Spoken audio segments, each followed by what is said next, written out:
Hello दोस्तों, आप देख रहे हैं ए टू जेड चैनल। और आज मैं आपके लिए लेकर आया हूँ कार्तिक माह का महात्म्य 13वां अध्याय।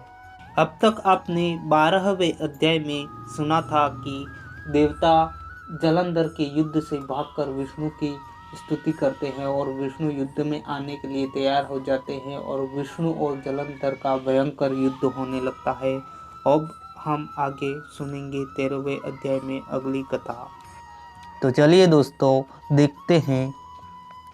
कार्तिक कथा को सुनो, सभी सहज मन लगाए। 13वां अध्याय कहूँ, श्री प्रभु शरण में आए। दोनों ओर से गदाओं, बाणों और शूलों आदि का भीषण प्रहार हुआ। दैत्यों के तीक्ष्ण प्रहारों से व्याकुल देवता इधर उधर भागने लगे। तब देवताओं का इस प्रकार भयभीत हुआ देख गरुड़ पर चढ़े भगवान युद्ध में आगे बढ़े और उन्होंने अपना सारंग नामक धनुष उठाकर बड़े जोर का टंकार किया। त्रिलोकी शाब्दित हो गई। पल मात्र में भगवान ने हजारों दैत्यों के सिरों को काट गिराया।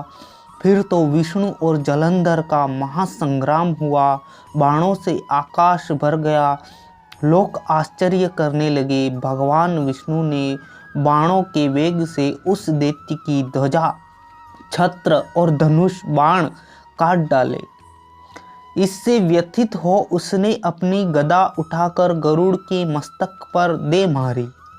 साथ ही क्रोध से उस दैत्य ने विष्णु जी की छाती में भी एक तीक्ष्ण बाण मारा। उसके उत्तर में विष्णु जी ने उसकी गदा काट दी और अपने सारंग धनुष पर बाण चढ़ाकर उसको बींधना आरंभ किया। इस पर जलंधर इन पर अपने पेने बाण बरसाने लगा। उसने विष्णु जी को कई पेने बाण मारकर वैष्णव धनुष को काट दिया। धनुष कट जाने पर भगवान ने गदा ग्रहण कर ली और शीघ्र ही जलंधर को खींच कर मारी।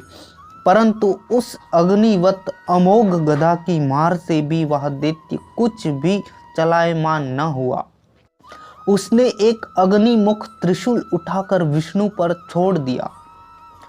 विष्णु जी ने शिव के चरणों का स्मरण कर नंदन नामक त्रिशूल से उसकी त्रिशूल को छेद दिया। जलंधर ने झटपट विष्णु जी की छाती पर एक जोर का मुष्टिक मारा। उसके उत्तर में भगवान विष्णु ने भी उसकी छाती पर अपनी एक मुष्टि का प्रहार किया। फिर दोनों घुटने टेक बाहुओं और मुष्टिकों से बाहु युद्ध करने लगे। इतनी ही देर तक भगवान उसके साथ युद्ध करते रहे। तब सर्वश्रेष्ठ मायावी भगवान उस दैत्यराज से मेघवाणी में बोले, रे रण दुर्मद दैत्य श्रेष्ठ, तू धन्य है जो इस महायुद्ध में इन बड़े बड़े आयुधों से भी भयभीत न हुआ। तेरे इस युद्ध से मैं प्रसन्न हूँ। तू जो चाहे वह वर मांग ले। मायावी विष्णु की ऐसी वाणी सुनकर जलंधर ने कहा, हे भावुक, यदि आप मुझ पर प्रसन्न हैं तो यह वर दीजिए कि आप मेरी बहन तथा अपने सारे कुटुंबियों सहित मेरे घर पर निवास करें।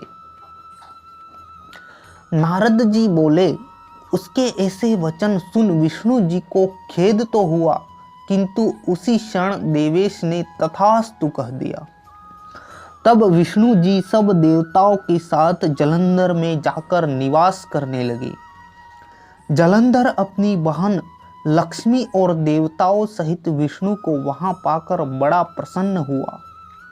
फिर तो देवताओं के पास जो भी रत्नादि थे सबको ले जलंधर पृथ्वी पर आया। निशुंभ को पाताल में स्थापित कर दिया और देव, दानव, यक्ष, गंधर्व, सिद्ध, सर्प, राक्षस, मनुष्य आदि सबको अपना वंशवर्ती बना त्रिभुवन पर शासन करने लगा। उसने धर्मानुसार सुपुत्रों के समान प्रजा का पालन किया। उसके धर्म राज्य में सभी सुखी थे।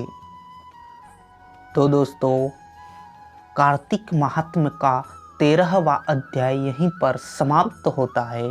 अब आगे हम सुनेंगे 14वां अध्याय। तो मित्रों, अगर आपको यह वीडियो पसंद आया हो तो वीडियो को शेयर कर दीजिए, लाइक कर दीजिए और चैनल को सब्सक्राइब भी कर लीजिए, ताकि मेरे आगे आने वाले वीडियो आप तक सबसे पहले पहुंच जाए। थैंक यू, धन्यवाद।